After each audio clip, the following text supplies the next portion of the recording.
சிதம்பரம் கோயிலில் நம்ம அரசியலாக நிறைய பேசலாம். இப்போ பெரியார்தாசன் பேசியிருப்பார், நாங்களும் பேசின சிடி இருக்குது. ஆனால் ஏதோ பார்ப்பான், நம்ம கோயிலை அபகரிச்சுக்கிட்டான், சாதி தீண்டாமல் அவங்களுக்கு அரசாங்கம் சப்போர்ட் பண்ணுது, இது ஒரு பக்கம்.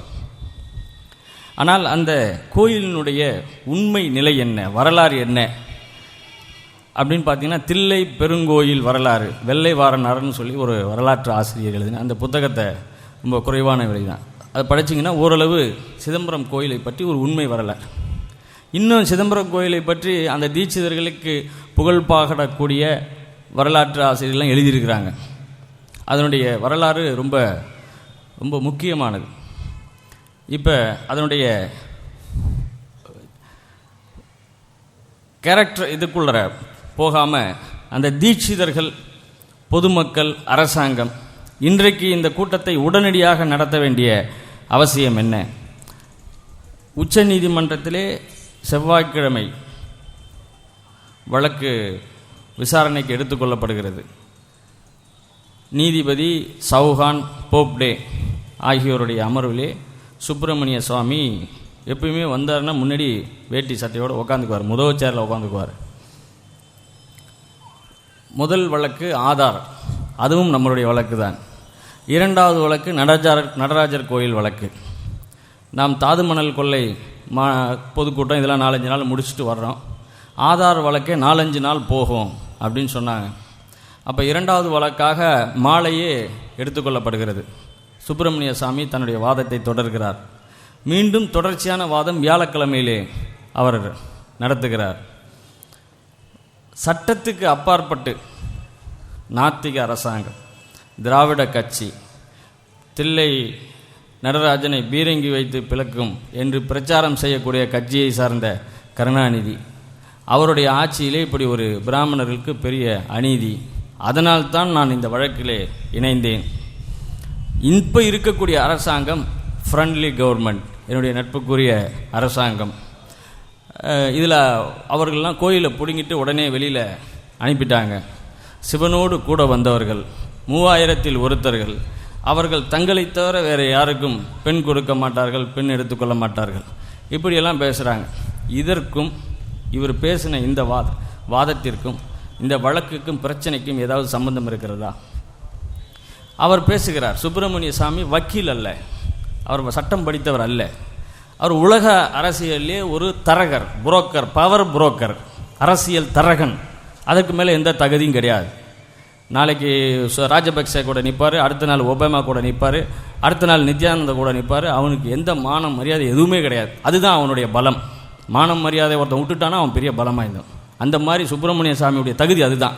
ஆனால் கற்றறிந்த வழக்கறிஞர்களை வக்கீலாக வைக்காமல், CS வைத்தியநாதன் இருக்கார், KK வேணுகோபால் இருக்கார், இதுபோல் புகழ்பெற்ற வழக்கறிஞர்களை வைக்காமல் சுப்பிரமணிய சாமி என்ற மிகப்பெரிய அரசியல் தரகனை தன்னுடைய 1000 ஆண்டு கால பாரம்பரியத்தை நிலைநாட்ட தீட்சிதர்கள் வைத்திருக்கிறார்களே, அதைத்தான் நீங்கள் கவனிக்க வேண்டும்.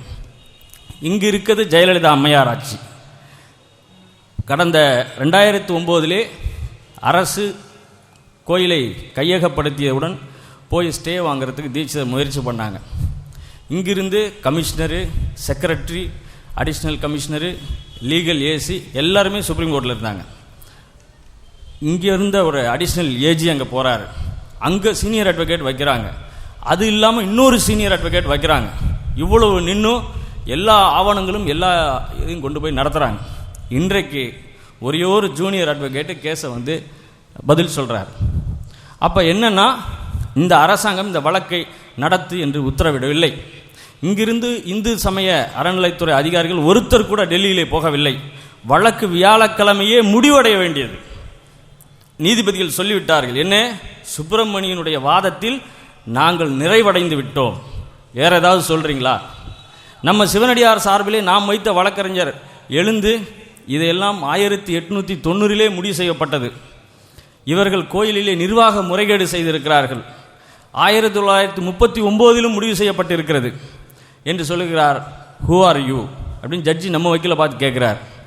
உனக்கும் அந்த தீட்சர்களுக்கும் ஏதாவது சண்டை சச்சரவா, ஏதாவது பிரச்சனையா, அதெல்லாம் விட்டுரு, நான் கேட்குற கேள்விக்கு பதில் சொல்லு, உட்காருன்னு உட்கார வச்சிட்டார்.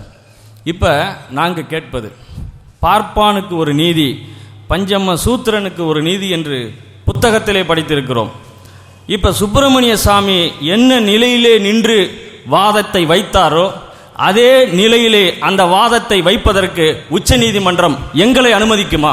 நான் அதான் கேட்குறேன். நான் பேசுகிறேன், சுப்பிரமணிய சாமி பேசுகிறாரு, நான் பேசுகிறேன். இந்த சிதம்பரம் கோயில் வரலாறு என்பது திமுக அதிமுக பிரச்சனை அல்ல, ஜெயலலிதா கருணாநிதி பிரச்சனை அல்ல. இது வந்து ஒரு வரலாற்று சம்பவம். 40-50 ஏக்கரிலே உள்ள ஒரு பெரிய கோயில், ஆண்டுக்கு ஆணி திருமஞ்சனம், ஆருத்ரா தரிசனம், லட்சக்கணக்கான மக்கள் வரக்கூடிய இடம். ஒரு கோயில் என்பது கட்டடக்கலையிலே அதனுடைய விஞ்ஞான ரீதியாக ஒரு போற்றக்கூடிய விஷயம், ஆன்மீகம் ஒரு பக்கம் இருந்தாலும், ஆனால் அதை ஒரு கொள்ளை கும்பலாக ஒரு குறிப்பிட்ட நபர்கள் வைத்துக்கொண்டு தன்னுடைய சொந்த உல்லாசபுரி மாளிகை போல வைத்துக்கொண்டு இரவிலே மது அருந்துவது, மாமிசம் சாப்பிடுவது, அங்கே கோயில் நகர்களை களவாடுவது, எதிர்த்து பேசுவதை அடிப்பது, அங்கே வரக்கூடிய பக்தர்களை அவமானப்படுத்துவது, காசுள்ளவனை மட்டுமே கருவறை முன்பு காண்பிக்க அழைத்து செல்வது, இப்படி இருக்கக்கூடிய இந்த சூழலில் அங்கே வரக்கூடிய பக்தர்களுக்கு என்ன பாதுகாப்பு இருக்கிறது? அவர்களுடைய வசதிகளை, உரிமைகளை யார் உறுதி செய்வது? இது வந்து இன்றையோடு முடிந்து போகக்கூடிய விஷயமா? 1886 வழக்கு, மாவட்ட கடலூர் அன்றைக்கு ஒருங்கிணைந்த தென்னார்காடு ஜில்லாவில் வழக்கு போடுறாங்க. அதில் வந்து என்னன்னா 2 தீட்சிதர் குரூப்புக்குள்ளார சண்டை. என்ன, செட்டியார் வந்து இதெல்லாம் உடஞ்சி போயிருக்கு, இதெல்லாம் மராமத்து பண்ணுங்க, சரி பண்ணுங்கன்னு தொகை கொடுக்குறாரு.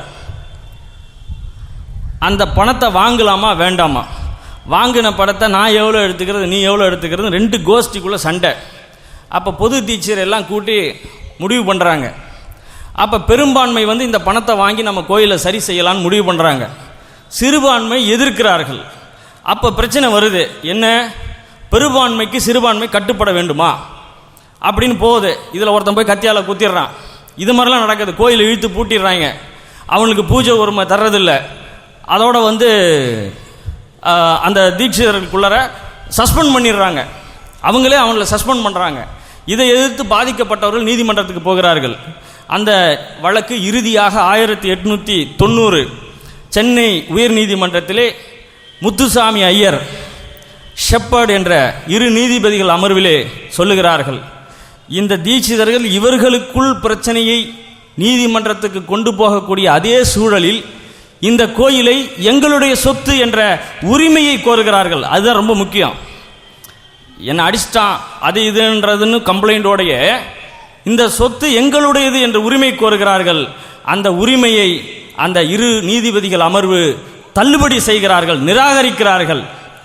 நீ இந்த கோயில் உன்னுடைய சொத்து என்பதற்கு கடுகளவு ஆதாரம் கூட இல்லை, நீ கொடுக்க வல்லை. அதனால் இது வந்து அதோடு மட்டுமல்ல, இது உலகம் முழுவதும் உள்ள சைவர்களுக்கு சொந்தமான ஒரு பொது கோயில், பப்ளிக் டெம்பிள் உறுதி செய்திருக்கிறார்கள் 1890. அதன் பிறகு மீண்டும் இவர்கள் இதே கணக்கு வழக்கு பிரச்சனை தான். பணத்தை எடுத்துக்கிறது, திருடுறது, இவங்களுக்குள்ள சண்டை போட்டுக்கிறது, கோர்ட்டுக்கு போகிறது. 1939 பிரச்சனை வந்த உடனே, ஏது 1939 என்பது சுதந்திரத்திற்கு முன்பு ஒரு ஸ்கீம் போடுறாங்க.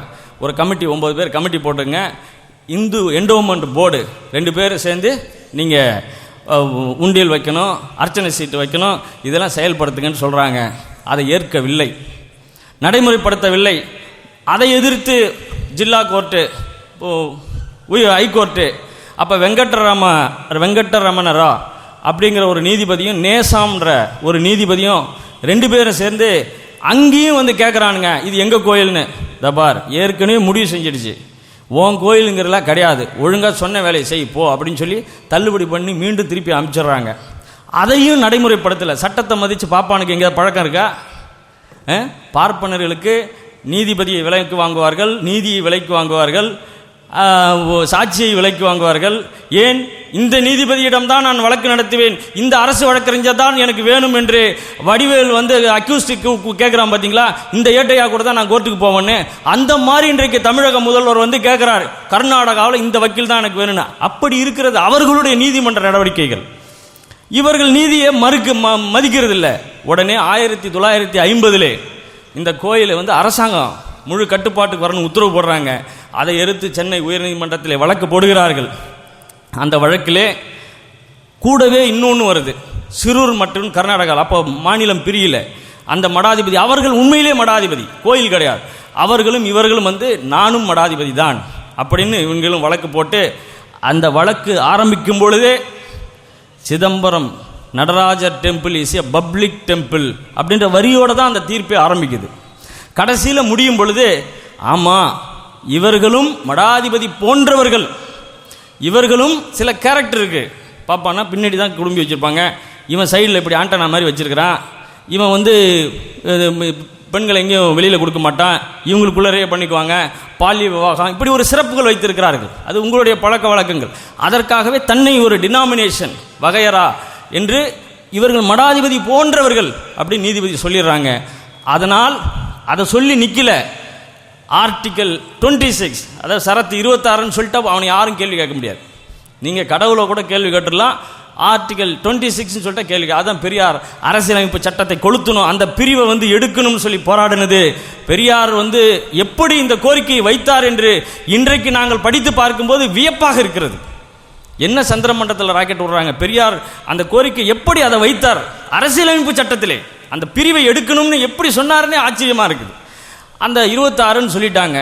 அதற்கு பிற்பாடு ஏன் உண்டியல் வைக்கல, ஏன் அர்ச்சனை சீட்டு வைக்கல, இந்த மாதம் நீ என்ன செய்ய போறன்னு திட்டம் வகுத்து ஏன் இந்து போர்டில் வந்து அங்கீகாரம் பெறவில்லை என்று ஹெச்ஆர்என்சிலேருந்து லெட்டர் அனுப்புகிறாங்க. அவன் சொல்கிறான், நான் மடாதிபதி, ஜட்ஜ்மெண்ட் சொல்லிடுச்சு, எனக்கு 26 இருக்கு, இந்த கோயிலுக்கு உண்டியெல்லாம் பொருந்தாது, நீ என்னை கேள்வி கேட்கக்கூடாது, சும்மா சும்மா ஏன் கேட்குற, நான் தான் பதில் சொல்லிக்கிட்டே இருக்கேன்ல, ஏற்கனவே சொன்ன பதில் தான் இப்போவும், இப்படி தான் பதில் அனுப்புகிறேன். இது அப்படியே போகுது. மீண்டும் 1979 பிரச்சனை ஸ்டார்ட் ஆகுது. ஒரு தீட்சிதர் வந்து மிஸ்மேனேஜ்மெண்ட் அடிப்படையில், மிஸ்மேனேஜ்மெண்ட்னா முறைகேடான நிர்வாகம். என்ன முறைகேடான நிர்வாகம்? அப்பாவி பக்தர்களிடம் பணம் பறிக்கிறார்கள் என்ற புகார். ரெண்டாவது, கோயிலிலே அங்கே உண்டியல் கிடையாது, தட்டிலே போடக்கூடிய பணத்தை எடுத்து இவர்களுடைய சொந்த காரியத்துக்கு செலவு செய்துகிறார்கள். மூணாவது, கனக சபை, நிறுத்தின சபை, அது விமானத்திலே உள்ள தங்கத்தை சுரண்டி விற்று விட்டார்கள். அடுத்தது, கும்பாபிஷேகம் நடத்தும் பொழுது ரசீது கொடுக்காமல் பணம் கொடுத்தவர்களை பணத்தை வாங்கி கொண்டு இவர்கள் ஏமாற்றி மோசடி செய்து விட்டார்கள். இதுதான் 79 இந்து அறநிலையத்துறை புகாராக அவர்களுக்கு அனுப்புகிறது. இது மாதிரி எங்களுக்கு புகார் வந்திருக்குன்ட்டு. பதில் இல்லை. 1980 ஏன்பா உண்டியல் வைக்கல, ஏன் அர்ச்சனை சீட்டு போடலை, ஏன் கட்டணம் செய்யலை இப்படின்னு கேட்குறாங்க. திரும்பவும் அதே பதில். அடுத்தது வந்து 1981 குணசேகர தீட்சிதர்னு ஒருத்தர் என்ன சொல்கிறாரு, 14 சன்னதி இருக்குது சிதம்பரம் நடராஜர் கோயிலில். 14 சன்னதியிலையும் 18 தடவை ஏலம் விடுறாங்க. ஒரு சன்னதிக்கு 16,000 ரூபா. அந்த ஏலம் விடுறதுன்னா இப்போ எல்லாம் புது தீட்சை ராத்திரி அவங்க கூட்டம், இப்போ நம்மலாம் கூட்டம் இப்போ ஸ்கூலு அங்கங்கெல்லாம் அவங்க ராத்திரி 9-10 மணி ஆச்சுன்னா கோயிலை போயிட்டு அவங்க கூட்டம் தான் உள்ளார, ராஜ்யம்தான் வச்சு ஏலம் விடுறாங்க சன்னதியை. கோயில் உள்ளார எவன் வீட்டு கோயிலை எவங்க ஏலம் விடுறது, ஏலம் விட்டு 16,000 ஒரு தரம் 2 தரம் சைக்கிள் கான்ட்ராக்ட்லாம் எடுக்கிறாங்களா, அதுமாரி முடிச்சு எடுத்துக்கிட்டு டெபாசிட் பண்ணி முடிச்சுக்க இப்படி விட்டு அவர் சொல்கிறார். அந்த ஏலத்தொகையை கட்டாதது, எனக்கு ஏலம் கிடைக்காது, இது உடனே அந்த தீட்சிதர் ஹெச்ஆர்என்சிக்கு புகார் அனுப்புகிறார். அடுத்து வந்து கும்பாபிஷேகம் பண்ணும்பொழுது அந்த கலசலத்தில் உள்ள 16 பவுன் குறையுது. அதை எழுதி கேட்குறாங்க, என்னப்பா 16 பவுன் குறையுதுன்னு. 1/2 கிலோ மதிப்புள்ள 16 வெள்ளி சொம்பு காணா போச்சு, என்னப்பா ஆச்சுன்னு கேட்குறாங்க. அடுத்தது குஞ்சிதபாத தீட்சிதர்னு, அவர் பிரசுரம் போட்டு சிதம்பரத்திலே விநியோகித்த அந்த பிரசுரத்துடைய நகலை நாங்கள் வைத்திருக்கிறோம். குஞ்சிதபாத தீட்சிதரை ஒரு புகார் மனு அனுப்புகிறார். என்ன, 26 தங்க நாணயங்கள், தங்க கொலுசு, இதெல்லாம் மதிப்பு 100 சவரன் கணக்கிலேயே இல்லை, இவங்க கையில் வச்சுருக்கிறாங்க, எங்கே போச்சு அப்படின்னு சொல்லி கேட்குறாங்க. அவங்க என்ன சொல்கிறானுங்க, அதுக்கு பதில் என்ன சொல்லியிருக்கிறாங்கன்னா, கணக்கில் வரல, ஆனால் அந்த 100 சவரன் இருக்குது. எங்கன்னா இதெல்லாம் பக்தர்கள் எங்களுக்கு கொடுத்தாங்க, நான் வீட்டில் வச்சுருந்தேன்னா சேஃப்டி கிடையாது, அதனால் நான் கொண்டாந்து கோயிலில் வச்சுருக்கேன்னு சொல்கிறேன். இப்போ பேங்க்கில் கேஷியர் இருக்கிறாங்கன்னு வச்சுங்களேன், 100 ரூபா கூட இருந்தாலும் குறைச்சிருந்தாலும் அவங்க கட்டிட்டு தாங்க வெளில போகணும். இந்த கோஆப்ரேட்டிவ் சொசைட்டியில் தங்கத்தை இது பண்ணுவாங்க, ஊழல் பண்ணுவாங்க. இப்போ பை போட்டு தங்கத்தை உள்ள வச்சுருவாங்க. அந்த செக்ரட்டரி, கேஷியர், கிளர்க்கு இவங்க 3 பேர் சேர்ந்துக்கிட்டு அந்த கவரில் உள்ள தங்கத்தை எடுத்து இவன் வெளியில் பேங்க்கில் இவன் அடவு வச்சுட்டு அது உள்ளார கல்லை கட்டி வச்சுருவாங்க. எப்போ ஆடிட்டிங் வர்றதோ பிடிச்சி அவனுக்கு பணத்தை கொடுத்து என்ன பண்ணுவாங்கன்னா, அன்றைக்கு சாயந்தரத்துக்குள்ளே நீ அந்த 4 லட்ச ரூபா 5 லட்ச ரூபா பணத்தை கட்டிடணும். எவன் கட்ட முடியும் அவன் தான் சஸ்பெண்டு, லேபர் கோர்ட்டு, போலீஸு இப்படி போகணும். ஆனால் இங்கே எதுவுமே கிரிமினல் கேஸ் கிடையாது. நீங்கள் அதுதான் பார்க்கணும். அடுத்து உமா மகேஸ்வரி பிள்ளை என்று அவர் ஒரு புகார் மனு அனுப்புகிறார். ஆணி திருமஞ்சனம் 40 நாள் நடக்கும். அதை ஏலம் விட்டுருக்குறாங்க. முறைகேடு நடந்திருக்கு, அந்த ஏலத்தில் முறைகேடு நடந்திருக்கு. அப்புறம் வழக்கறிஞர் பலராமையான்னு ஒருத்தர் தங்க விலக்கு இந்த கொடுத்துருக்கிறாரு. 12 சவரன் விகே பிள்ளைங்கிறவர் 12 சவரன் கொடுத்துருக்காரு. அதெல்லாம் கணக்கிலே வரல. அப்புறம் 860 கிராம் லாஸ். எப்படின்னா கோயில் நகை எடுத்து உருக்கி இவனுங்க சாப்பிட்டாங்க. 860 கிராம் லாஸு. அடுத்து இன்னொருத்தர் சந்திரமௌலி தீட்சிதர்ன்றவர், நான் இதெல்லாம் அரசாங்கத்துக்கு நான் சொல்கிறேன், புகார் அனுப்புகிறேங்கிறதுக்காக எனக்கு பூஜை செய்கிற உரிமையை மறுத்துட்டாங்கன்னு அவர் கம்ப்ளைண்ட் கொடுக்குறாரு. அதுக்கப்புறம் வெங்கடேச தீட்சிதர், தில்லைநாக வெங்கடேச தீட்சிதர்ங்கிறவர் ஒரு நோட்டீஸ் அடித்து விநியோகிக்கிறார். என்னென்னா, பாண்டிய நாயக அம்மாளுடைய அந்த தாலி திருமாங்கல்யத்தை காணோம், சிவகாமி அம்மாளுடைய ஒட்டியானத்தை காணோம், 30 தங்க பூக்கள், 9 கலசம் காணோம். ஆனால் காணோம் அப்படின்னா அது தெப்ட்டு தானே. காணோம்னா அதுக்கு என்னங்க அர்த்தம்? இப்போ கேஷியரு, சார் 1 லட்ச ரூபா பணம் காணும் சார் அப்படின்னா அவர் தானே பொறுப்பு. அப்படி நீ உள்ளோடையே நான் போனேன், எவனோ எடுத்துட்டான் தவிர்ட்டான், நீ போலீஸில் போய் கம்ப்ளைண்ட் கொடுக்கணும். போலீஸ் கம்ப்ளைண்ட் கிடையாது, காணோம் காணோம் காணோன்னு. இப்போ இதுக்கு என்ன அரசனுடைய அதிகாரம் என்ன இருக்குது? இது எல்லாமே உயர்நீதிமன்றத்திலே இவர்கள் வழக்கு வரும் பொழுது 1997 நீதிபதி வெங்கடாசலம் என்பவர், ஒய் வெங்கடாசலம், இந்து அறநிலையத்துறை தீட்சிதர்கள் மீது ரொம்ப ரொம்ப சுமூகமாக ரொம்ப மென்மையாக நீங்கள் அவங்கள கையாண்டுறீங்க, ஏன் இவங்க மேலாம் கிரிமினல் கேஸ் போடலை அப்படின்னு சொல்லி ஸ்ட்ரிக்சர் பாஸ் பண்ணுறாரு. அதாவது அவங்க மேலே ஒரு உத்தரவு போடுறார். ஆனால் நடைமுறைப்படுத்தப்படலை. உடனே டிவிஷன் பெஞ்சுக்கு போனாங்க, ஸ்டே வாங்கிட்டாங்க. இன்றைக்கு 2009 2008 நாம் தமிழ் பாடும் போராட்டத்தை எடுக்கிறோம். சிவனடியார் ஆறுமுகசாமி 2000 மே மாதம் போய் அவர் சிற்றம்பல மேடையில் பாடணும்னு போகிறாரு. காசு கேட்குறாங்க 200 ரூபா. அது சிற்றம்பல மேடைனா என்னங்க? இப்போ எல்லா கோயில்லையும், இந்த இப்போ இங்கே ஏற்ற மாதிரி திருப்பதி கோயிலெலாம் இருக்குது, எல்லா கோயில்லையும் இப்படி சமத்தலமாக தான் இருக்கும். கருவறை இருக்கும், ஐயர் இருப்பார், கம்பி இருக்கும், இங்கே நிற்பீங்க, இப்படி பார்த்தீங்கன்னா சாமி தெரியும். தீபாராதனை எடுத்து வருவாங்க, சாமி கும்பிடுவீங்க, உண்டியில் காசை போடுவீங்க, இல்லை தட்டில் போடுவீங்க, வீட்டுக்கு போயிடுவீங்க. ஆனால் அங்கு எப்படின்னா இந்த சமத்தலமாக இருக்காது. இந்த இடத்துல ஒரு 10 அடி பள்ளம் இருக்கும். இந்த பிளாட்ஃபார்முக்கு ஈக்குவலாக அந்த சேர் போட்டிருக்க பார்த்தீங்களா, இந்த பிளாட்ஃபார்ம் ஈக்குவலாக இருக்கும். அப்போ இது மேலே ஏறணும்னா இவங்க தீபாராதனை காப்பிச்சு முடித்த பிறகு இப்படி சைடில் இப்படி சட்டையை கழட்டிட்டு படி ஏறி சாமியை பார்க்கணும். இந்த சட்டையை கழட்டிட்டு ஏறுற படி இருக்குது பார்த்தீங்களா, இங்கே சினிமா டிக்கெட் கவுண்டர் மாதிரி 2 பேர் நிற்பாங்க. அவன் அங்கே உட்காந்து சின்ன துண்டு சீட்டு இருக்கும், 1 2 3ன்னு சொல்லி கொடுப்பான், 3 பேர் அப்படின்னு. உள்ளூர் ஆளுங்களுக்கு அப்படியே கொஞ்சம் கன்ஸ்ட்ரக்ஷன் பண்ணிக்குவாங்க. வெளியூரில் இருந்தானே 200 ரூபா 500 ரூபா 300 ரூபா இதை மாதிரி பணம் பறிக்கிறாங்க.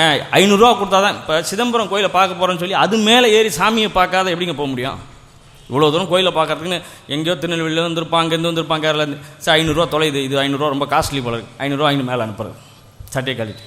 இதை மாதிரி போய் போலீஸ் ஸ்டேஷனில் புகார் கொடுத்தவங்க பல பேர். இப்போ போலீஸ்காரங்களுடைய நிலைமை என்ன? இன்றைக்கி ஜட்ஜி வராரு சிதம்பரத்துக்கு, நாளைக்கு செக்ரட்டரி வருவார், இன்னொரு நாளைக்கு ஹோம் மினிஸ்டர் வருவார், இன்னொருத்தர் யாரோ தொழிலதிபர் வருவார். போலீஸுக்கு தகவல் வரும், இந்த மாதிரி இன்னார் வர்றாங்க, செக்யூரிட்டி கொடுங்க. இவன் போய் யாருப்பா இன்றைக்கி டியூட்டியில் இருக்கீங்க, அவன் பார்த்து கால் போட்டு அவங்களுக்கு என்ன இருக்குது, அங்கே போய் பாருப்போ அப்படிமா. இன்ஸ்பெக்டர் அவர் ஷூவெல்லாம் கழட்டிட்டு இங்கே இருந்து வெயில் அங்கே உள்ளார நம்ம மோட்டர் பைக்கில் போக முடியும், நடந்து தான் போகணும்.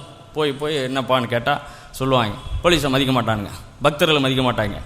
சமீபத்தில் ஒரு பெங்களூர்லேருந்து ஒரு எடிட்டர், பத்திரிகை எடிட்டர் ஹேண்ட்பேக்கை வச்சுட்டு சாமி விட்டுருக்காரு. ஹேண்ட்பேக்கில் ஏதோ வெயிட்டாக இருக்குதுன்னு நினச்சிட்டு அடிச்சிட்டாங்க ஹேண்ட்பேக்கை. அந்தால் நான் அதில் லைசன்ஸ் ரிவால்வரோடு வித் புல்லட்டோடு வச்சுருக்கிறேன், அதை எடுத்துட்டாங்க, இதை கொடுக்காம நான் போக முடியாதுன்னு அவன் போலீஸில் போய் உட்காந்துட்டான். நான் பெங்களூரில் எடிட்டரு, அப்படின்னு சொல்லி அங்கிருந்து ஹோம் டிபார்ட்மெண்ட் டிஜிபிலேருந்து இங்கே சிதம்பரம் போலீஸ் ஸ்டேஷன் பேசுகிறாங்க. இவனுங்க நல்ல நாள்லேயே கொடுக்க மாட்டாங்க, எங்கேயாவது வச்சுருந்தாலும் பரவாயில்ல, இப்போ பணமாக இருந்தாலும் பரவாயில்ல, ரிவால்வருங்கிறான், புல்லட்டுங்கிறான், என்னென்னு போலீஸ் அலறிட்டாங்க. அப்புறம் 2 டீச்சர் கொண்டு போய் விசாரித்து கேட்டால், நான் எடுக்கல, நீ எடுக்கல, அது எடுக்கல, இது எடுக்கலன்னு. இப்போ எவன் பூஜைன்னு சொல்ல மாட்டான், அவனுக்கு தான் சொல்லணும். போலீஸ் ஸ்டேஷனில் ஒரு லாக்அப் நடந்தால் யார் அடித்தா யார் போனாலும் போலீஸ் சொன்னால் தான் உண்டு, வேறு யாருக்கும் தெரியாது. அதை மாதிரி அது ஒரு ஆன்மீக போலீஸ் ஸ்டேஷன், ஆன்மீக காவல் நிலையம். இது லட்டியால் அடித்து பயமுறுத்துது, அது சிந்தனையில் அச்சுறுத்தி உங்களை கட்டுப்படுத்துது. அது ஸ்ட்ரைட்டாக ஃப்ரீக்வன்சியில், இது ஸ்ட்ரைட்டாக விலங்கு போட்டு அடி முட்டிலாம் பேத்துருவேன் அப்படின்னு போலீஸு. அவன் சிந்தனை ரீதியாக மழுகு அடித்து போய் அப்படி உங்களை கட்டுப்படுத்தி பயமுறுத்தி வைக்கிறது. எஃப்ஐஆர் இருக்குங்க, அது ரிவால்வர் எடுத்ததுக்கு எஃப்ஐஆர் இருக்குது. போட்டோடனே அவன் ஹியூமன் ரைட்ஸ் கமிஷனுக்கு போய் அந்த போலீஸ் மேலே கம்ப்ளைண்ட் கொடுக்குறான். போலீஸ் அப்படியே விட்டானுங்க. இப்போ நான் சொல்ல வந்தது, இப்படிப்பட்ட இந்த சூழலில் உள்ள இந்த கோயில் நம்மளுடைய போராட்டத்துக்கு பிறகு, இதே 97 பிறகு ஈஓ, அன்றைக்கும் திமுக அரசாங்கம் தான், ஈஓ போய் சார்ஜ் எடுக்கிறாரு. அதெல்லாம் கொடுக்க முடியாது போங்க அப்படின்னு சொல்கிறாரு. இல்லை, இங்கே கமிஷனர் ஆஃபீஸ்லேருந்து நீ போய் நிர்வாகம் எடு அப்படின்னு போய் எடுத்து வச்சுட்டு போர்டுலாம் வச்சுட்டு வர்றாரு.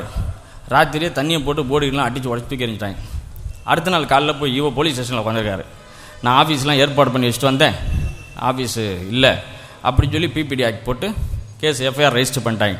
அவனுக்கு ஆன்டிசிபேட் பெயிலில் வந்தாங்க. பெயில் ஆர்டர் எங்கள்கிட்ட இருக்குது. அன்றைக்கு சட்டமன்றத்தில் காங்கிரஸ் எம்எல்ஏ அழகிரி, பார்ப்பனச்சேரி போல தீட்சிதர்கள் வறுமையில் வாடுகிறார்கள், இந்த திமுக அரசாங்கம் விடணும்னு. அன்றைக்கு முதல்வர் அன்று கருணாநிதி என்ன கணக்கு கொடு, நஷ்டம்னா நஷ்டம்னு கணக்கு கொடுக்கணும்னு 30,000 ரூபா நஷ்ட கணக்கு கொடுத்தார்கள். சம்பளம் கொடுக்க முடியவில்லை என்று. கோயிலிலே மின்விளக்கு கிடையாது. அந்த மடப்பள்ளியில் சமைக்கிற அந்த சாக்கடை இருக்குது பார்த்தீங்களா, பல ஆண்டுகளாக சுத்தம் செய்யப்படவில்லை. உள்ளார மாடு தான் இருக்குது, மனுஷன் அங்கே உட்கார முடியாது. இப்படி இருக்கக்கூடிய சூழலில் நம்மளுடைய தமிழ் பாடும் போராட்டம் வெற்றி பெற்றதை அடுத்து மக்களுடைய எழுச்சி, மக்களுடைய அந்த உணர்வு அரசுக்கு உந்துதலை ஏற்படுத்தி நம்ம எப்படி பாடணுன்றதெல்லாம் உங்களுக்கு தெரியும், இந்த சீடியாக இருக்குது. அதன் பிறகு 25 ஆண்டுகளாக 82லிருந்து 2008 வரை 25 ஆண்டுகளாக தூங்கிக்கிட்டு இருந்த அந்த வழக்கில் சிவனடியார் ஆறுமுகசாமியும் வழக்கிலே தரப்பென்றாக சேர்த்து வெற்றி பெற்று கோயிலை கையகப்படுத்தினோம். 4 கோடி ரூபாய்க்கு லைட்டு போட்டாங்க, ஹைமாஸ் லைட். கோயில் அவ்வளோ பெரிய கோயில், பல ஆயிரங்கள் செலவு பண்ணி அந்த சாக்கடையை க்ளீன் பண்ணாங்க. பெரிய செய்தியாக வந்துச்சு, தலைப்பு செய்தியாக சிதம்பரத்தில் மடப்பள்ளியை. அப்போ அரசாங்கம் தான் அந்த கோயிலை பாதுகாக்க முடியும். அந்த 4 கோடி ரூபாய் பணம் தில்லை நடராஜர் கோயிலுடைய வருமானம் கிடையாது, பழனி கோயில் வருமானத்தை திருப்பி அரசாங்கம் அதை சரி செய்தது. அப்போ ஒரு பிஸ்னஸ் இருக்குது, தினைக்கும் சேல்ஸ் ஆக வீட்டுக்கு எடுத்துகிட்டு போயிட்டே இருந்தீங்கன்னா பிஸ்னஸ் உருப்பிடுமா? நீங்கள் அதை மறு முதலீடு செஞ்சால் தான் வியாபாரம் விருத்தி அடையும், அது உயிரோடு இருக்கும். இப்போ தீட்சிதர்கள் உண்டியல் வேண்டாம், நாங்கள் தான் வச்சுக்கணும், வர்ற காசை வாங்கிட்டு இவனுக்கு பாட்டு போயிட்டு இருந்தேன்னா யார் சுண்ணாம்பு படிக்கிறது கோயிலுக்கு, யார் ரிப்பேர் பார்க்கறது, இதுக்கு போய் கொள்ளையடிக்கிறது. அப்போ இது ஒரு விஞ்ஞானபூர்வமான விஷயம், ஒரு காட்டு மிராண்டியும் விஞ்ஞானத்துக்கும் உள்ள இடைவெளி. இது அதிமுக பிரச்சனை அல்ல. அந்த கோயிலை இந்த தீட்சித கும்பல் எப்படி பாதுகாக்க முடியும்? எல்லாத்தையும் வித்துட்டானுங்க, அப்புறம் என்ன பண்ண முடியும்? அப்போ இன்றைக்கு உயர்நீதிமன்றம் உத்தரவு போட்ட போதே HRNC என்ன பேசக்கூடாது, என்கிட்ட வரக்கூடாது, எல்லாம் கோர்ட்டு சொல்லிடுச்சுன்னு 2 விஷயத்தை மட்டும் தெளிவுபடுத்த விரும்புகிறேன். எனக்கு சரத்து 26 பாதுகாப்பு இருக்கிறது, நான் டினாமினேஷன் என்னை கேட்க முடியாதுன்னு. சைவத்தில் டினாமினேஷனே கிடையாது. சைவத்தில் ஏது டினாமினேஷன் கிடையவே கிடையாது, சைவத்தில் ஒன்று தான். அதே போல நான் வகையறா என்றால் கோர்ட்டிலே போட்டு நான் உறுதி செய்ய வேண்டும், நிரூபிக்க வேண்டும், உத்தரவு பெற வேண்டும். இவன் எங்கே செஞ்சிருக்கிறான்? எனக்கு இதை நான் பாதுகாக்கணும் அப்படின்னா இது என்னுடைய ஆளுகைக்கு உட்பட்ட கோயில் என்றால் நீ இடம் வாங்கியிருக்கணும், நீ கல் வச்சிருக்கணும், நீ கட்டியிருக்கணும். அப்போதான் அந்த உனக்கு 2 அந்த சட்டத்தினுடைய பாதுகாப்பு உனக்கு கிடைக்கும். இதெல்லாம் நாங்கள் சொல்ல சட்டத்தில் இருக்குது, உச்ச நீதிமன்றம் தீர்ப்புகள் இருக்கு. இதையெல்லாம் தாண்டி விட்டு சுப்பிரமணிய சாமி பெரிய சட்ட வல்லுநர், அவர் சொன்னது எங்களுக்கு புரிஞ்சிடுச்சு, எங்களுக்கு எல்லாம் தெரிஞ்சு போச்சு, நீ என்ன சொல்ற நீதிபதி கேட்டாங்கன்னா என்ன இது? இன்றைக்கு உச்ச நீதிமன்றத்தில் ஏதோ ஒன்று எழுதிட்டாங்க. இப்போ லூசு கையில் கண்ணாடி கிளாஸ் கிடைச்ச மாதிரி ஆகிப்போச்சு. அந்த நீதிபதிகள் கையில் அந்த வழக்கு மாட்டிடுச்சு. இப்போ அதை வழக்கை நம்ம விடவும் முடியாது, எடுக்கவும் முடியாது. இப்போ இருக்கிற ஒரே இது, இப்போ ஜெயலலிதா அம்மையாரை கொண்டு போய் நீதிபதி முன்னாடி நிறுத்தினாதான் எனக்கு இந்த நீதிபதி தான் வேணும்னு அடம்பிடித்த ஜெயலலிதா அம்மையார் இந்த நீதிபதி சிதம்பரம் வழக்க விசாரிக்க கூடாது என்று நின்றால்தான் சிதம்பரம் கோயில் தப்பிக்கும். அப்படி இல்லைன்னா சுப்பிரமணிய சாமி தீட்சிதர் இவங்கெல்லாம் ஒழுங்காக கேஸை தள்ளி போட அப்புறம் பின்னாடி பார்த்துக்கலாம், இப்போ எலெக்ஷன்லாம் வருது அப்படி இப்படின்னு ஜெயலலிதா அம்மையார் சமிங்கை காமிச்சால் கோர்ட்டு நடக்கும். அப்போ இன்றைக்கு ஜெயலலிதா அம்மையார் தீட்சிதருக்கு ஆதரவு கொடுப்பது ஒன்றும் பெரிய விஷயம் கிடையாது. தீட்சிதருக்கு ஆதரவாக சுப்பிரமணிய சாமி வர்றது பெரிய ஆச்சரியம் கிடையாது. ஆனால் நம்மளுடைய சொத்து ஒரு கோயில் பறிபோகிறது என்பதை சொல்லும் பொழுது, அது ஏற்கனவே அப்படியே இருக்கும்போது அவநம்பிக்கையாக இருந்தாங்க. ஆனால் தமிழே பாட முடியாது என்று நிரூபித்த ஒரு சூழலில் சிவனடியார் ஆறுமுகசாமி மூலம் சிற்றம்பல மேடையிலே போலீஸை வைத்து அடித்து வெளியே தூக்கி எரிந்து தேவாரத்தை நிலைநாட்டி வெற்றி பெற்றிருக்கிறோம். அதே போல 1000 ஆண்டுகள் மன்னனே சாதிக்க முடியாத விஷயத்தை ஜனநாயக ஆட்சியிலே நாம் சாதித்திருக்கிறோம். அரசு கட்டுப்பாட்டிலே அந்த வெற்றியை மக்களுக்கு காண்பித்திருக்கிறோம். பெற்ற வெற்றியை, பெற்ற உரிமை அநியாயமாக பறிபோகிறது என்ற போது ஒரு எழுச்சி, ஒரு உணர்ச்சி, மறுத்து போனவர்களாக இருக்கிறார்கள். இன்றைக்கு சிதம்பரத்தில் நான் அதான் சொன்னேன், ஜெயலலிதாவுடைய சிந்தனையை காட்டிலும், தீட்சிதர்களுடைய கொள்ளையடிக்கக்கூடிய சிந்தனையை காட்டிலும், உலக தரகன் சுப்பிரமணிய சாமியுடைய சிந்தனையை காட்டிலும் நம்மளுடைய அமைதி இருக்கு இல்லைங்களா, அது மிக கொடுமையானது, மிக பயங்கரமானது என்று இன்றைக்கு சிதம்பரம் கூட்டத்திலே நாங்கள் சொன்னோம். இதுக்கு யார் பொறுப்பு? யார் செய்ய முடியும்? யார் செய்ய வேண்டும்? இன்றைக்கு போராடியதற்கு பிறகு யாராவது அடிச்சாங்கன்னா உடனே எஃப்ஐஆர் போடுறாங்க. சிதம்பரம் கோயிலில் சாமியாரை அடித்து கையை உடைச்சி தூக்கி போட்டாங்க தேவாரம் பாடினதுக்கு. 5 நாள் மருத்துவமனையில் இருந்தார். விவிஎஸ் ஐயா அவர்கள் தான் மேலே வரைக்கும் புகார் மணி எழுதி அன்றைக்கு எஃப்ஐஆர் போடப்பட்டது. அந்த வழக்கிலே நம்மிடம் வந்தவர் தான். அந்த வழக்கை உச்ச நீதிமன்றத்தில் கொண்டு நிறுத்தினோம். தீட்சிதர் 5 சுப்பிரமணிய தீட்சிதர் என்ற 5 பேரும் கூடவே அந்த சிதம்பரம் துணை ஆய்வாளர் சுரேந்திரன், குப்புசாமி இவர்களையும் குற்றவாளிகளாக சேர்த்து நடவடிக்கை எடுக்கவில்லை என்று உச்ச நீதிமன்றத்துக்கு வரை நாம் வழக்கு கொண்டு போனோம். அதற்கு பிற்பாடு நம்மளுடைய போராட்டத்துக்கு பிறகு போராட்டத்துக்கு முன்பு என சிதம்பரம் வரலாற்றை நாம் பிரிக்க முடியும். சைக்கிள் திருடியதற்காக 5 சைக்கிள் திருடியதற்காக தீட்சிதர் மீது வழக்கு போட்டு உள்ளே வைத்திருக்கிறார்கள். சாமியாரை மிரட்டியதற்காக கன்விக்ட் செய்யப்பட்டிருக்கிறார்கள் தீட்சிதர்கள். பாடம் போகும்போது தாக்குதல் நடத்தியதற்காக தீட்சிதர்கள் சிறையிலே அடைக்கப்பட்டார்கள். வரலாற்றிலே உண்டா? கோயில் சொத்தை சட்டப்புறம்பாக மோசடியாக விற்றதற்காக மனித உரிமை பாதுகாப்பு மையம் அவர்கள் மீது வழக்கு போட்டு பதிவு செய்து 75 வயது தள்ளாத வயதில் கொண்டு வந்து நீதிமன்றத்தில் தூக்கிட்டு வந்து பெயில் எடுத்துட்டு போனாங்க. அதெல்லாம் பத்திரிகையில் வரல. 75 வயது ஆன ஒரு தீட்சிதரை கூட்டிட்டு வந்து மேஜிஸ்ட்ரேட் கோர்ட்டில் நிறுத்தி சரண்டர் பண்ணி பெயில் எடுத்தாங்க. எந்த கேஸ்ல? 80 சிதம்பரம் கோயிலுக்கு சொந்தமான நகையை நடராஜ சிவகாமி அம்மாள், சபாநாயகர், தில்லையை, சாமி பேர் இவன் பேர் ஒன்று தான், 2 பேரும் ஒன்று தானே சொல்கிறான். சபாநாயகர் டெம்பிளுக்கு சொந்தமான நிலம், சபாநாயகர் டீச்சர் போடு கையெழுத்த. எவன் போய் கேட்கறது? தில்லை டீச்சர் போடு, நடராஜ டீச்சர் போடு கையெழுத்த. வித்ததை நாம எஃப்ஐஆர் போட்டோம், போலீஸில் கொடுத்தா இப்போ நடவடிக்கை இல்லை, உயர் நீதிமன்றத்தில் உத்தரவு பெற்று போட்டோம். கோயில் உள்ளறையே மூர்த்தி தீட்சிதர்னு ஒருத்தர், 2 பேருக்கும் பங்கு பிரிக்கிறதுல தகராறு, அடித்து கொண்டாங்க கோயில் உள்ளறையே. மறுநாள் அந்த கோயிலில் வாக்கிங் போகிறார் சிவராஜ்குமார்னு, அவர் சிபிஎம்ல உள்ள முன்னாள் கவுன்சிலர். வாக்கிங் போகும்போது ரத்த வெள்ளத்தில் கிடக்கிறார். அப்படியே போய் டவுன் இன்ஸ்பெக்டர்கிட்ட சொல்கிறார், சார் இது மாதிரி அடித்து கிடக்கிறாங்க, உடனே போங்கன்னு. அதெல்லாம் எனக்கு தெரியாது. இவர் போகிறாரு, பாடி எடுத்துகிட்டு போய் கொண்டு போய் சுடுகாட்டில் போச்சுட்டாங்க. அதுக்கப்புறம் அந்த இன்னும் குற்ற சம்பவங்கள்லாம் எடுத்து ஐயா விவிஎஸ் அவர்கள் ஆடூர் இளங்கோவன் என்ற பெயரிலே புகார் மனு அனுப்புகிறார். அதை எல்லாத்தையும் எடுத்து நாம் இந்த போராட்டத்தை கையில் எடுத்த பிறகு உயர் நீதிமன்றத்தில் போட்டு இதை சிபிஐ விசாரிக்க வேண்டும் என்று இழுத்து கொண்டு வந்தோம். வழக்கே போடலை, எஃப்ஐஆர் ரெஜிஸ்டர் பண்ணி இதை விசாரிக்கணும்னு சொன்னாங்க. விசாரித்தாங்க. ஒரு கொலை வழக்கிலே முதல் தகவல் அறிக்கை பதிவு செய்யாமலே வழக்கை மூடியது சிதம்பரம் போலீஸ், தமிழ்நாடு போலீஸ். ஆனால் முதல் தகவல் அறிக்கை பதிவு செய்யப்பட்டு அந்த டாக்டர் ஒருத்தனை செட் பண்ணி அவர் ஹார்ட் அட்டாக்ல செத்தார்னு அஃபிடவிட் போட வச்சாங்க மேஜிஸ்ட்ரேட்டில். 164 ஸ்டேட்மெண்ட்டில் அவங்களெல்லாம் கூப்பிட்டு வந்து காட்டுமன்னார்குடி கோர்ட்டில். எப்படி இதெல்லாம் வெளியில் நடந்துச்சு?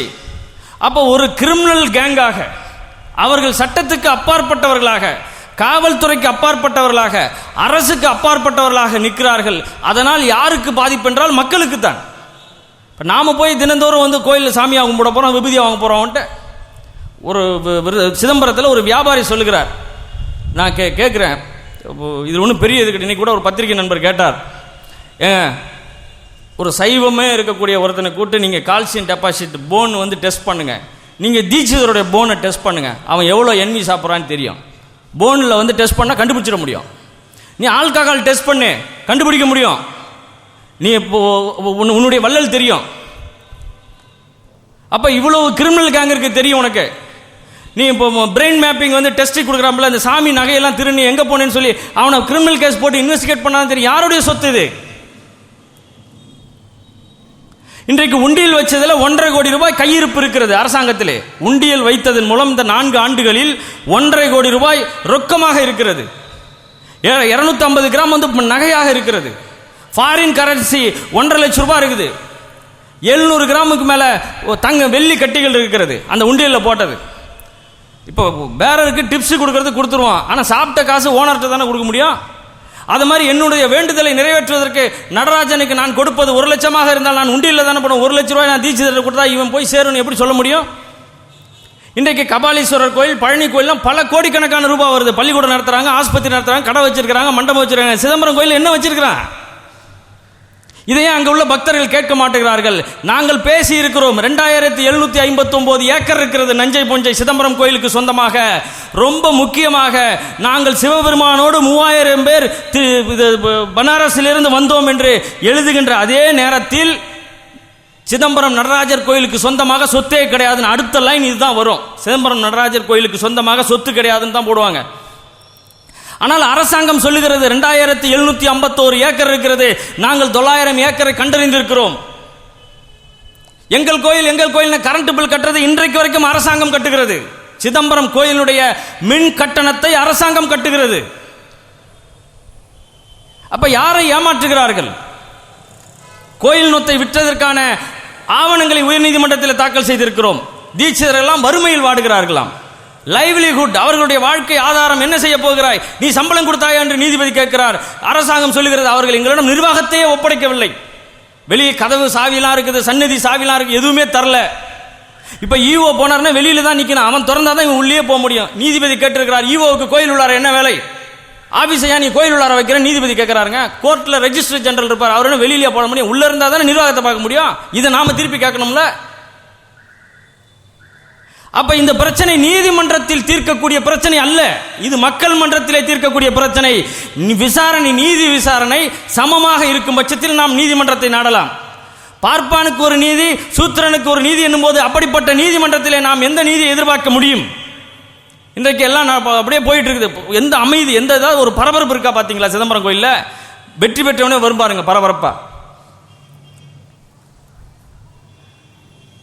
அப்ப இதை வந்து தடுக்கிறது வந்து என்பது நம்ம எல்லாருடைய கடமை. உள்ளார வந்து இன்னும் வெக்க கேடுங்க. எங்க நீ அர்ச்சகர், நீ சூடம் ஏத்து, விளக்கு கொளுத்து, 6 கால பூஜை பண்ணு, 60 கால பூஜை பண்ணு, அதை யாராவது கேட்டாங்களா?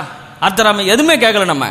ஆனால் நிர்வாகம் பண்ணுவது இவ்வளவு முறைகேடு பண்ணிருக்க, இவ்வளவு திருட்டுத்தனம் பண்ணிருக்க, இவ்வளவு முள்ள மாதிரித்தனம் பண்ணிருக்க, அதனால என்ன அரசாங்கம் சொல்றேன், அதனால என்ன 2 பேரும் சேர்ந்து நிர்வாகம் பண்ணுவோன்னு சொல்றேன். இதுல உனக்கு என்ன பிரச்சனை? 2 பேரும் சேர்ந்து நிர்வாகம் பண்ணணும்னா என்ன? 2 பேரும் உட்காந்து ஈவோ வந்து பொது டீச்சர் கூட இந்த மாசம் நம்ம இன்னெல்லாம் செய்யலாம், இன்னெல்லாம் பண்ணலாம்னு சொல்லி முடிவு பண்ணி அமல்படுத்துவது. அதுல என்ன தெரியுங்களா, 10 ரூபாய்க்கு மேல செலவு பண்ணுனா ஈவோ டீச்சர் கிட்ட தாங்க பண்ண முடியும். இப்போ ஒரு டீ குடிச்சா ஈவோ போச்சு, 2 டீ குடிச்சாருன்னா டீச்சரை போய் கேட்கணும். இவரு ஒரு அசிஸ்டன்ட் 2 டீ 7 14 ரூபா குடிக்கணும்னா டீச்சரை கேட்டு தான் ஈவோ டீ குடிக்க முடியும். 14 ரூபாய்க்கு பில்லு, 10 ரூபாய்க்கு மேல போயிடுச்சு, 4 ரூபா எக்ஸ்ட்ரா. இல்லைன்னா 2 பில்லா போடணும், 7 ரூபா. நான் ஒரு தடவை டீ குடிச்சேன், என் அசிஸ்டன்ட் ஒரு ஆள் டீ குடிச்சாருட்டு. கேவலமா இல்லை? 10 ரூபாய்க்கு மேல செலவு பண்ணா அவங்க கேட்கறாங்க. இவ்வளவு நீங்க அந்த பேப்பர்லாம் இருக்குது, இவ்வளவு நடந்த பிறகும் சாவி கொடுக்கல, நீ சாவியை ஒப்பட, இருக்கின்ற அசையும் அசையா சொத்துக்கள் நகைகள்லாம் என்னிடம் ஒப்பட அப்படின்னு ஈவோ வந்து எழுதுறாரு, கடிதம் எழுதுறார். பதிலே கிடையாது. வா 2 பேரும் பேசலான்னு கூப்பிட்டு தபால் அனுப்புறாரு. அதை தீட்சிதர் இங்க தான் 1000 தடவை போறான், ஈவோ இங்க தான் போறாரு. அவர் பதிவு தபால் அனுப்புறீங்க, நீ இவர் தான் தீட்சிதர், நான் தான் ஈவோ. நான் இங்கிருந்து பதிவு தபால் இங்க போய் ரெஜிஸ்டர் ஆஃபீஸில் போய் பண்ணிட்டு திரும்ப நான் ரசீதை வச்சுட்டு அவர் அந்த தபால் அங்க ஒரு சீல் போட்டு திரும்ப டெலிவரி ஒரு சீல் போட்டு அவர் கொண்டாந்து செக்ரட்டரி கொடுக்கணும். இவர் செக்ரட்டரி ஒரு பதிவு தபால் போய் போஸ்ட் ஆஃபீஸில் பண்ணி அவரே தந்து அவர் திரும்பி கொண்டாந்து இவர் ஈவோட்ட கொடுக்கணும். என்னங்க இதில் என்ன சொல்றாரு? ரபார் உன் மேலே கண்டெம்ட் போடுவேன். யார்? தீட்சிதர். ஈவோ மிரட்டுறான், உன் மேலே கண்டெம்ட் போடுவேன். 2 பேரும் சேர்ந்து செய்யலாம் தான் சொல்லியிருக்கு. 10 ரூபாய்க்கு மேலே நீ என்ன கேட்கணும். ஆனால் நீ பாட்டுக்கு 16,000 சாக்கடையை க்ளீன் பண்ணியிருக்க. நீ பாட்டுக்கு 4 கோடி ரூபாய்க்கு லைட்டு போடுவேன்னு பேப்பரில் விளம்பரம் கொடுக்குற. கண்டெம்ட், தொலைச்சி போடுவேன் அப்படின்னு இப்போ லெட்டர் எழுதுறான். ஈவோ எழுதுறாரு, இத்தனை மணிக்கு வா, இத்தனை மணிக்கு வா. ஏற்கனவே இப்போ சொன்ன நீ வரல, இப்போ அது வா. முன்னாடியே சொன்னேன், இப்போ அது வா. அர்ச்சனை சீட்டு போடணும், வா பேசலாம். ஸ்பெஷல் தரிசனம் போடணும், வா. கூப்பிட்டுக்கிட்டே இருக்கார், வரமாட்டாங்க. இதெல்லாம் மக்களுக்கு தெரியாதுங்க, என்ன நடக்குன்னு தெரியாது. இறுதியாக ஒன்றை சொல்லி முடிக்கிறேன். அனைத்து சாதியினரும் அர்ச்சகராகலான்னு 71 சட்டம் போட்டாங்க தமிழக அரசு. பெரியார் கருவறை நிலவு போராட்டம் அறிந்தவுடன் அவர் செஞ்சார். சுப்ரீம் கோர்ட்டில் போச்சு, 5 நீதிபதிகள் தீர்ப்பு, சட்டம் செல்லும் போ அப்படின்ட்டாங்க. அதில் தமிழக அரசனுடைய வழக்கறிஞர் என்ன சொன்னார் தெரியுமா? சரிதாங்க, ஆனால் நாங்கள் ஆகமத்தை கடைபிடிப்போம்னு சொன்னார். கோவிந்தசாமிநாதன் சொல்லி அன்றைக்கு தலைமை வழக்கறிஞராக இருந்தவர் உச்சநீதிமன்றத்தில் சொன்னார். நீதிபதிகள் கேட்கிறார்கள், இப்போ ஆகமத்தை கடைபிடிச்சா நீ மீண்டும் அர்ச்சகர் ஆக முடியாதுன்னு சொல்றாரு. இல்லை, நாங்கள்லாம் கடைபிடிச்சிருவோம். அந்த தீர்ப்பு அவனும் ஜெயிச்சிருச்சுன்னு சொல்றான், எங்களுக்கு தான் சாதகம்ன்றான். உண்மைதான். இன்றைக்கு 2006 அனைத்து சாதியும் அர்ச்சகர் ஆகலாம் என்ற சட்டம் போட்டதை அந்த 72 வாங்கின தீர்ப்பை வைத்துதான் இந்த அரசாணையை தடை செய்திருக்கிறார்கள். அப்ப அவங்களும் ஜெயிச்சிச்சுன்னு சொல்றாங்க, பார்ப்பனர்களும். நம்மளும் மரபுரிமை, வாரிசுரிமை, அர்ச்சகர் சட்டம் அந்த பணி நியமனம் செல்லாது என்று ஒழித்து சட்டம் இயற்றது செல்லும்னு நாமளும் சொல்லிட்டு இருக்கிறோம். ஆனால் அன்றைக்கு பெரியார் பெரிய சட்ட வல்லுநர் கிடையாது. 72 அதாவது ஆபரேஷன் சக்சஸ் பேஷண்ட் டெட்னு எழுதினார்.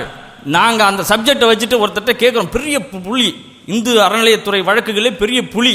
அவர்கிட்ட போய், சார் இது நமக்கு ஃபேவரா அவங்களுக்கு ஃபேவரா சார், இந்த சேஷம்மாள் ஜட்ஜ்மெண்ட் எங்களுக்கு புரியல, நாங்களும் படிச்சு இல்லை இது பைத்தியம் பிடிச்சிடும், இதை படித்தா அது உனக்கு தேவைன்னா நீ வச்சுக்க, அவங்களுக்கு தேவைன்னா அவங்க வச்சுக்கணும், இதை வச்சு ஒரு முடிவு எடுக்க முடியாது அப்படின்னு சொல்லிட்டாங்க.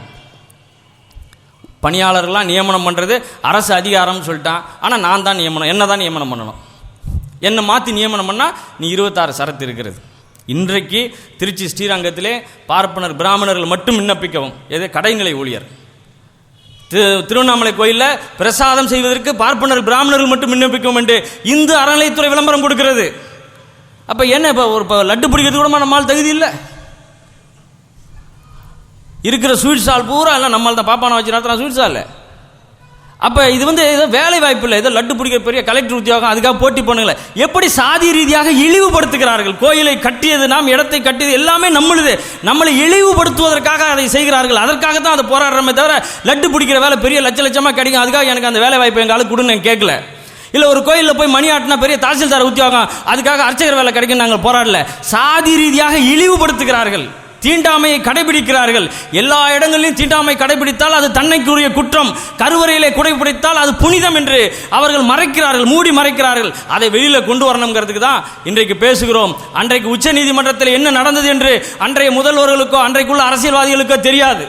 ஆனால் இன்றைக்கு பெரியார்களுடைய வாரிசுகளாக, அம்பேத்கருடைய வாரிசுகளாக இன்றைக்கு பிற்படுத்தப்பட்ட தாழ்த்தப்பட்ட இளைஞர்கள் இன்றைக்கு படித்திருக்கிறார்கள். பார்ப்பனர்களுக்கு சவால் விடும் வகையிலே இசையிலே, பொறியிலே, மருத்துவத்திலே, விஞ்ஞானத்திலே, எல்லாத்திலையும் பிறப்பில பாப்பான் தான் அறிவாளி என்பதை முறியடித்து இன்றைக்கு உழைத்தால் திறமையானவெல்லாம் எந்த சாதிகாரனும் வரலான்றதை நிலைநிறுத்தி இருக்கிறோம். அதுதான் இன்றைக்கு தமிழக அரசு பார்ப்பனர்களோடு கூட்டு சேர்ந்து சிதம்பரம் வழக்கை 1951 மூடி மறைத்தது போல் மூடி மறைக்கிறது. மூடி மறைக்க விடாமல் இங்கு நாம் பெரியாருடைய வாரிசுகளாக பார்ப்பனிய எதிர்ப்பு என்பதற்காக இன்றைக்கு வீதியிலே அம்பலப்படுத்திக் கொண்டிருக்கிறோம். முந்தானத்து பத்திரிகை செய்தியாளர்களை சந்தித்து நாங்களும் ஐயா வி சுவாமிநாதன் அவர்களும் உச்ச நீதிமன்றத்தினுடைய நிலைமையை மக்கள் மத்தியில் சொன்னோம். 10 டிவிக்காரங்க எடுத்தாங்க, ஆனால் எந்த டிவிலையும் வந்த மாதிரி தெரியல. வந்திருந்தா ஃபோன் பண்ணியிருப்பாங்க. ஏங்க உண்மையை சொல்லி, நான் ஜெயலலிதாமோ நீ திட்டிலாம் போடணும், வக்கீல்னு சொல்றதுல பத்திரிகைக்கு என்ன பிரச்சனை? ஏங்க இது அவங்க வீட்டு பிரச்சனை. HRNCல ஒரு பொதுமக்கள் சொத்து கோர்ட்டில் ஒருத்தன் அபகரிக்க பார்க்குறான். இது இப்போ HRNC செக்ரட்டரிக்கு கமிஷனருக்கு பொறுப்பு இருக்கா இல்லையா? இப்போ நமக்காக அவர் தானே வாதாடணும். இந்த கோயில் சம்பந்தமான அனைத்து தரவுகளும், வரலாற்று ஆதாரங்களும், செப்பேடுகளும், அவர்களோடு நடந்த உரையாடல்கள், அவர்களோடு நடந்த விசாரணைகள், அந்த நகையினுடைய அப்ரைஸ்மெண்ட் மதிப்பீடு, எல்லா ஆவணங்களும் அரசிடம் தானே இருக்கு, எங்கள்கிட்ட இருக்கு. இப்போ நாங்கள் போய் வாதாடுவது என்றால் இருக்கின்ற விஷயங்களை நாங்கள் பேச முடியும். ஆனால் அவன் ஏதாவது பொய் சொன்னால், பித்தலாட்டம் சொன்னால் அதற்கு உரிய ஆதாரங்களை அரசாங்கம் தானே போட முடியும். அப்ப அரசாங்கம் இந்த வழக்கிலே ஊன்றி நின்று இந்த பொது கோயில் சிதம்பரம் கோயில் அனைவருக்கும் சொந்தமானது என்ற உரிமையை நிலைநாட்ட வேண்டும். கோயிலிலே பல வருமானம் வந்தால் நீங்க 40% வரைக்கும் அந்த உள்ள ஊழியர்களுக்கு கொடுக்கலாம். HRNC ஆக்ட்ல சம்பள பட்டியலில் இருக்குது. 1 கோடி ரூபாய் சிதம்பரம் கோயிலிலே வருமானம் வந்துவிட்டால் வருடத்திற்கு 40 லட்சம் ரூபாய் அங்குள்ள தீட்சிதர்களுக்கு சம்பளம் கொடுக்க முடியும். 40 லட்சம்னா ஒரு பேராசிரியர் சம்பளத்தை விட அவன் அதிகமாக வாங்க முடியும். எது? தட்டு காசு இல்லாம பெல்லில் ATMல போய் எடுத்துக்கலாம். ATMல போய் இவன் போய் விட்டு எடுத்துக்கலாம். 30,000 25,000 அங்க என்ன பெரிய கம்ப்யூட்டர் வேலை? தட்டில் கொடுக்குற தனி காசு, அது அவங்களுக்கு சேர்ந்தது, அது அரசாங்கத்துக்கு வராது. இது இல்லாமல் ஸ்பெஷலா மகா கும்பாபிஷேகம் பிரதோஷம் அது இதுன்னு சொல்லி ஸ்பெஷல் பூஜை பேக்கேஜிங் டூர் போடுறாங்க பார்த்தீங்களா? அதுமாரி போட்டால் 70,000 80,000 உட்காந்து போட்டு போய் மூட்டி இது பண்ணி செஞ்சு பண்ணுறது. அப்போ யார் கோயில்? இது அரசாங்கம் இது கட்டுப்பாடு இருக்கா இல்லையா, என்ன ஏது அப்படிங்கிறத இது நம்ம கேட்க வேண்டாமா, பேச வேண்டாமா? தீண்டாமையை கடைபிடிக்கிறாங்க. இன்னும் நந்தன் நுழைந்த தெற்கு வாயில் சோறா அப்படியே வச்சிருக்காங்க. நந்தனார் சிலையை அவர் கண்ணில் பார்த்ததா வாவேசுய ஐயர் எழுதியிருக்காரு புத்தகத்தில். ஆனால் அந்த சிலையை காணோம், இப்போ அடைச்சி வச்சிருக்காங்க. இது பேசுறதுக்கு யாரும் கேட்கறதுக்கு நாதி இல்லை. அப்போ இது வந்து இன்றைக்கு இது புரிஞ்சு பாருங்க. பிஜேபி, இந்து முன்னணி, RSS, சங் பரிவாரம், ஜெயலலிதா, தீட்சிதர் கோயில், சங்கராச்சாரிய விடுதலை, அப்புறம் எல்லா கோயிலும் ஈவோ வேணும் எல்லாத்தையும் எங்கள்கிட்டே கொடுத்துரு, இதெல்லாம் அப்படியே பாருங்க ஒரு ஸ்கீமாக இருக்கும், பொலிட்டிக்கல் ஸ்கீமாக இருக்கும். அப்போ இந்த நடராஜர் கோயிலை நம்மளுடைய உரிமையாக தக்க வைப்பது என்பதும் இந்த பார்ப்பனியத்துக்கு எதிரான போராட்டம் என்பதும் வெவ்வேறு அல்ல. தமிழ் வழிபாட்டு உரிமையை நிலைநாட்டணும், தமிழர்களுடைய உரிமைகள் நிலைநாட்டணும். அங்கே அந்த வகையிலே தில்லை கோயில் தீட்சிதர் சொத்தாக மீண்டும் கொள்ளையடிப்பதற்கு நாம் கொடுக்கக்கூடாது. அவன் அர்ச்சகர் எவ்வளோ வேணாலும் சம்பளம் வாங்கிக்க, கோயில் அரசாங்கத்து கட்டுப்பாட்டில் தான் இருக்கணும். இதை நீங்கள் கேட்டதோடு இல்லாமல் இது வெளியில் பரவலாக கொண்டு போகணும். நாங்கள் அறிவிக்கின்ற அடுத்த கட்ட போராட்டத்துக்கெல்லாம் கும்பலாக வரணும். எழவு வீட்டுக்கு வர மாதிரி வரணும் கும்பலாக. எழவு வீட்டுக்குன்னா எனக்கு வேலை இருக்குன்னு சொல்லுவீங்களா? எழவு வீட்டுக்குன்னா எல்லா பங்காளி சொந்த கந்த எல்லாம் தகவல் கிடைச்சவன் பூரா போய் தான் ஆகணும். கல்யாணம்னா போய் தான் ஆகணும். எங்கள் வீட்டில் நீ போ நான் அப்படி சொல்ல முடியாது, ஏன்னா கடைசியாக ஒரு தடவை பார்த்துருவோம். அதை மாதிரி இப்போ எழவு மாதிரி தான் சிதம்பரம் கோயிலை நீங்கள் கடைசியாக ஒரு தடவை பார்த்து மீட்டு எடுத்து கொடுத்துருங்க. இன்றைக்கு நாத்திகளாக இருக்கிறோம், நாளைக்கு ஆன்மீகவாதியாக மாறலாம். இன்றைக்கு ஆன்மீகவாதியாக இருக்கிறோம், நாளைக்கு நாத்திகனாக மாறலாம். இது ஒன்றும் பெரிய பிரச்சனை கிடையாது. ஆனால் கோயில் சாமி கும்பிட்றதுக்கு போங்க. ஆனால் அந்த கோயிலில் போய் நீங்கள் 2 மணி நேரம் உட்காருங்க பார்ப்போம். ஆடு மாடெல்லாம் எவ்வளோ சுகமாக உட்காந்துருக்கு அந்த கோயிலில், ரொம்ப ரொம்ப ரிலாக்ஸாக உட்காந்துருக்கும். அதுபோல் நம்ம கோயில் நம்மளுடைய சொத்து. இதுதான் அரசு போக்குவரத்து துறை, ஒரு பொதுத்துறை நிறுவனம், நம்மளுடைய ஒரு பார்க்கு, ஒரு ரோடு, இதெல்லாம இதுமாரி பொது நிறுவனம் என்றால் நம்முடையது என்ற சிந்தனை மாற்றம் வர வேண்டும். அதுதான் கோயில் மட்டுமல்ல. நாளைக்கு ஒரு ரோடு தப்பா போட்டால் கூட எதிர்த்து கேட்கணும்னு தோணும். ஒரு பார்க்கை ஒரு தனியார் ஒருத்தன் ஆக்கிரமிக்கிறாங்க, எதிர்த்து கேட்கணும்னு தோணும். இன்றைக்கு லைவ்லிஹுட்னு சொல்லி கோயில் எழுதி வைக்கிறாங்க. விவசாயிகளுக்கெல்லாம் லைவ்லிஹுட் தான், விவசாய நிலத்தெல்லாம் கொடுத்துட வேண்டியதானே. மக்கள் நல பணியார் லைவ்லிஹுட் தானே, வேலைக்கு போட வேண்டியதானே. தொழிலாளியெல்லாம் வீட்டு தூக்கி எறிகிறானே, லைவ்லிஹுட் தானே, அந்த தொழிற்சாலையை அவனுக்கு கொடுத்துட வேண்டியதானே. இதெல்லாம் ஜட்ஜி கிட்ட எங்களை பேச விட்டா நாங்கள் பேசுவோம். சுப்பிரமணிய சாமி மாதிரி எங்களுக்கு என்ன பிரச்சனை இருக்கு? வழக்கிட்ட அவன்கிட்ட போய் கேஸ் நடத்தி சம்பாதிக்கணும்னா தானே ஜட்ஜை பார்த்து பயப்படணும். மக்களுக்காக போராடுகிறோம், மக்கள் உரிமையை நிலைநாட்ட போராடுகிறோம் என்பது எந்த நீதிபதிகளையும் எந்த நீதிமன்றத்தையும் பார்த்து அஞ்ச வேண்டிய தேவை எங்களுக்கு இல்லையே. அந்த வகையிலே இந்த போராட்டத்திலே நீங்கள் முழு உணர்வோடு முழு பங்களிப்போடு கலந்து கொண்டு நம்முடைய உரிமையை நிலைநாட்ட உங்களை இருகரம் கூப்பி அறைகூவல் விடுத்து அழைக்கிறேன்.